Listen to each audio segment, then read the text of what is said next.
Hi, friends. Interviewing a long line of candidates can be soul destroying. It can be terrible. Sometimes people look good on paper, and then you get into a meeting with them or onto a Zoom call, and you realize that they are not a good fit. They are not qualified. They are not what they presented themselves to be. Sometimes they're just kind of weird, and you have to endure that for a little bit. It's the worst, and you just want it to be done, and you just want the relief that that new hire brings, that breath of fresh air who comes in and saves the day and takes things off your plate. However, hiring the wrong person can be incredibly expensive in terms of lost productivity, team morale, wasted resources, lost momentum. You need the right person now. You don't want to just get a warm body in the seat and still be waiting for that relief 6 months from now. You're hiring someone to do something for you, to carry some of the workload, and you deserve to have a qualified high performer who can do whatever it is you need to do for you.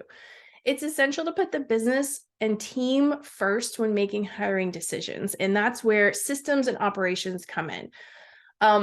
Good hiring starts with a clear understanding of what you are looking for, and then also clearly communicating that to prospects in an exciting and competitive way.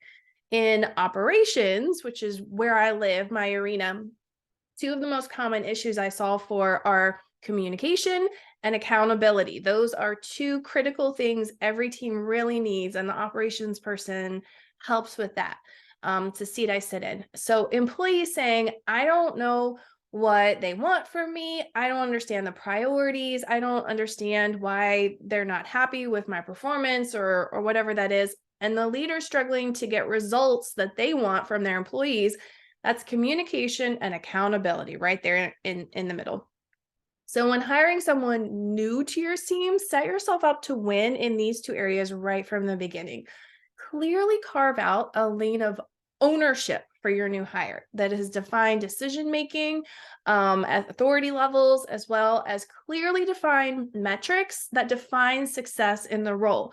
Success in one thing might look like one thing to you and another thing to someone else. People are different and they understand things a little differently. So it's best to be as clear as possible. Too often, leaders make a list of tasks for new hires and think that's enough of a reason to hire someone because you just got some things in your list you want to offboard. The problem with this is that soon those tasks are done. And when they're done, they're done. So then what? Now you're setting yourself up for a habit of micromanaging, or your business evolves and it grows and something new needs to be owned, but it's not clear who should own it because people are just picking up tasks, and then people are wearing 14 different hats and sharing hats, and you have lane confusion as you grow. So it's really important that a job description is not just about listing out what you want someone to do for you, but set those expectations, create a framework for someone to succeed with a really clear lane of ownership and clear lanes of ownerships across your entire company. A clear job description helps with the interviewing process. So you want to be really selective. You know what you want them to own. You can interview for a history of the behaviors that are going to feed into that performance. Remember, you don't want to just hire a warm body. You want that help. You want that relief. And interviewing is a tool to help you protect those resources and your culture from the consequences of the bad hire. So when you're interviewing, look for reasons not to hire them. I like to make a list of deal breakers so I know what's going to be an easy no for me.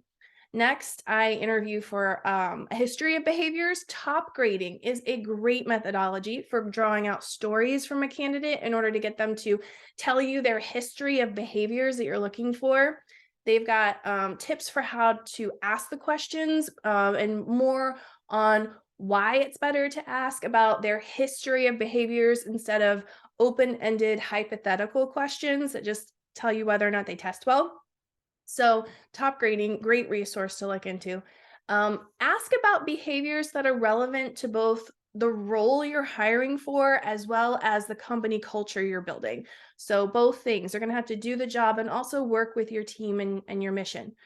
In addition to a thorough hiring process, you also want to be actively checking references for your candidates.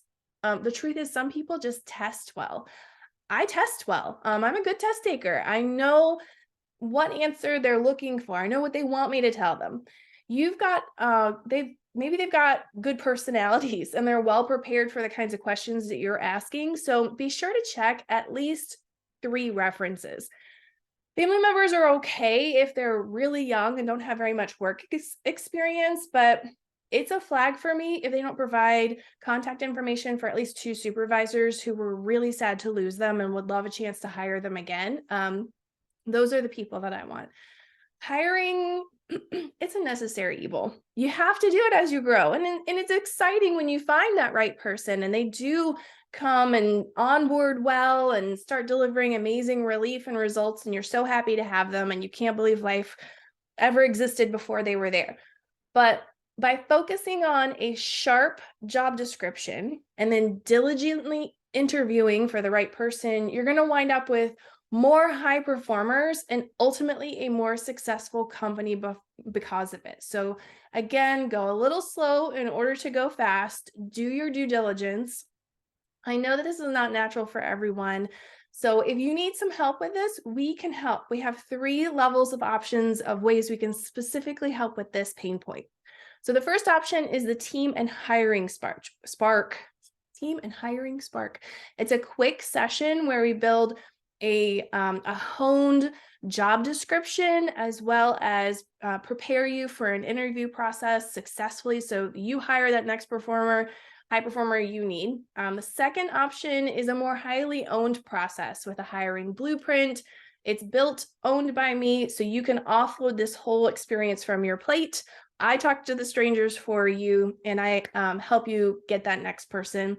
The third option is a fractional COO. Fractional COO is an embedded operations leader where you delegate the filling of the single role, as well as setting them up for success through management, support, directing them, holding them accountable in the scope of your business's operations. And it's a scalable situation where you might not be ready to hire on a full-time COO, but a fractional COO is perfect fit for growing companies that's right size to wherever it is that you're at right now. So no matter what level of help you need or what size of success your business is at right now, we can help. Reach out today. I would love, love, love to help you unlock the potential of having amazing high performers completely set up for success to add to your growing team.